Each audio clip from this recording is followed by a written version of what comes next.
What if I told you that being the hardest worker or the smartest person in the world doesn't guarantee you success? Hey everyone, welcome back to Fortune Iyoko. If this is your first time here, don't forget to subscribe because we'll be diving into faith and motivation every week. Today we're talking about why some people succeed and others don't. What if I told you that being the hardest worker or the smartest person in the world doesn't guarantee you success? Sounds crazy, right? Let's talk about it. Ecclesiastes 9 verse 11 gives us an answer. I have seen something under the sun.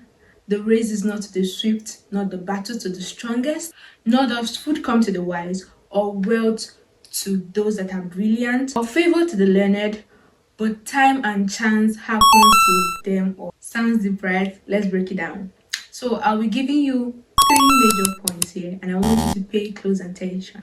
The first point is that success isn't always about strength or skill. What am I talking about? You've probably seen a business owner or a millionaire without any form of education, and they still become very successful in their business. And you're wondering, how did they do this? How did they go about it? And in the same line, you see a PhD holder is struggling to get a job. Or you even notice an unknown artist just go viral overnight. And you also notice that there are some artists that are even much more talented than this unknown artist, and this same person goes unnoticed. This verse tells us that success isn't always about talent, about skill, even about connection self. And it's not about wisdom or effort. But sometimes things just happen beyond our control. And this is what the Bible calls time and chance. The second point is that, does this mean that hard work does not guarantee success? Which is a very important point if we're going to be studying this verse. Now, before you think that, why do I even need to try? Because hard work isn't going to give me success. I want you to know something. The Bible isn't saying that your effort is going to be useless, because Proverbs teaches us to be diligent, to be wise, and to be faithful. But Ecclesiastes 9 verse 11 humbles us. It reminds us that effort alone will not guarantee us success, but we must be able to trust God's timing and purpose. Another important point in this same verse, Ecclesiastes 9 verse 11, is God's hand in time and chance. Let's look at the story of Joseph. We all know that Joseph went through a lot of trying times. Actually, it went on for years, but eventually he came out successful. But this is not going to be everyone's story, because this story is particular to Joseph's life. Just as you have success stories or even failure or rejection stories, disappointment, trials in your life that are only peculiar to you. Joseph was a man of integrity and he had wisdom, yet he was betrayed and he was imprisoned. But in due time, God made Joseph to become a ruler in Egypt. Even people that had forgotten about him remembered him because it was time. Remember, time and chance. Or David, who was also anointed as king, but spent years running away from Saul. Even after God had already dethroned Saul, because God literally told Samuel to tell Saul that, I have taken away the throne from you and I have given it to David. But even with that, David was still running up and down. You'll be surprised that David actually faced the greatest warrior in the clan of the Philistines. That was Goliath, mighty in height, mighty in size.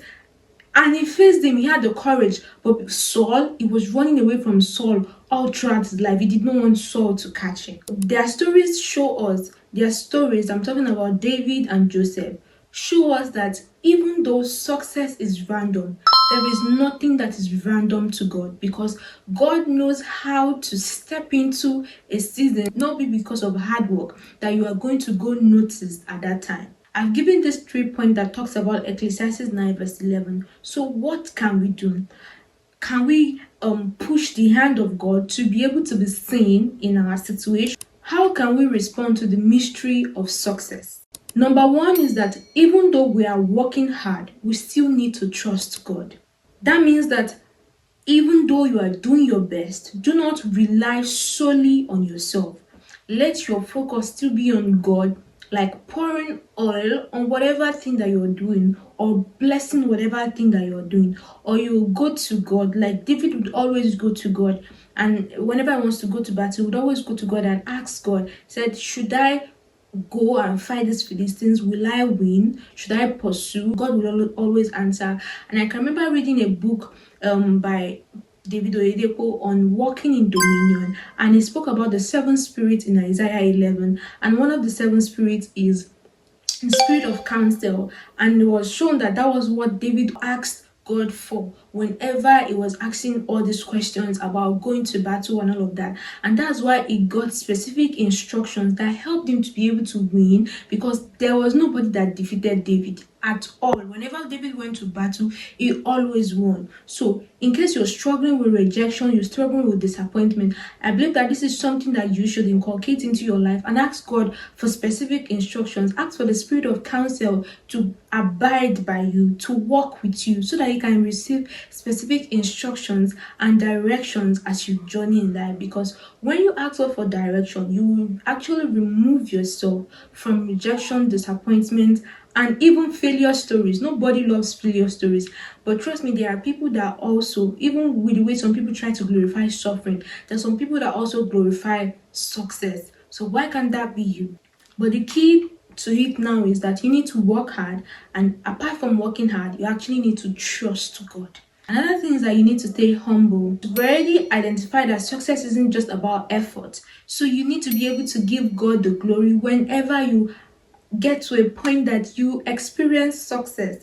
Always give God the glory, because this shows how humble you are. And then if you struggle and it's not coming with success, just know that you are not supposed to lose hope, and still acknowledge the fact that God is still involved in whatever thing that you're doing. Number three thing is that be ready, be prepared for this blessing. Be prepared for opportunity, because time and chance can also be a thing of luck, that some people like to call it. You always have to be on your feet at all times, because you don't know when these things can come. It's called time and chance, and they might not always come to you at every point, or like come to you in recurring situations or time, because you don't know when it's going to come. So you always have to be ready or be prepared for these opportunities and blessings, so that you don't miss them, even when God is strategically placing it on your path. When God opens a door, be very prepared to be able to walk through it. Life isn't always predictable, but God is faithful. Your job is to stay ready, be faithful, and trust God with the result that is going to bring out through your life. Now, I want to hear from you. Where have you ever been in a situation that you felt like something was happening to you and it was unfair, or you felt like life was just throwing you so many baggages and you even struggled to find your footing? How did you handle that situation? Drop it in the comment section. Let's talk about it. And if this message has blessed you, please hit the subscribe button, share it to somebody that you know that it's also going to encourage. And I'll see you in my next video. God bless you. Bye.